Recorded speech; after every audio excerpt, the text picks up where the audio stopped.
Hello mga ka-Jammy! So another cake video na naman tayo. Itong cake na ito ay part pa rin ng Father's Day na order sa akin. So ang theme nito ay biker or cyclist na theme cake para sa Father's Day. So ito po ay in order ng aking boss. Shout out po kay Ma'am Elena na umorder po para sa kanyang husband. Ayan. Dahil po mahilig magbike ang kanyang husband. Ayan, nagpagawa si ma'am ng biker team cake for Father's Day. Diba? Ang sweet ni madam. Sana all. Ayan, so lagyan na tayo ng chocolate filling. Bagong lutong chocolate filling. Ayan, sinusukat ko. So, ang size ng cake ay 7x3 pero inabot to ng 7x4.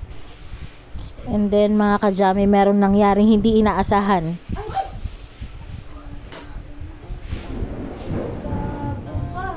At ayun na nga. So hindi ko tinanggal yung audio. So narinig nyo kung paano ko nagulat, nagmura. Kasi nga po ang dami naming nakasalang para sa Father's Day. And kung nagtuloy-tuloy po yung brownout, talagang mabibitin yung pagkakaluto niya and mapipilitan ako mag-aral kung paano mag-steam. Hindi ko pa na try mag-steam ng cake, pero kung talagang nagtuloy ang brownout, magagawa ko talaga siya. So ayan nga, ang dami kong cupcake sa harapan, may mga bento cakes pa ako kasi nga for Father's Day to. Ayan, sige, tuloy na natin yung paggawa ng cake after ng brownout. Enjoy watching mga ka-Jammy!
And then, ito na po ang final look ng ating cake.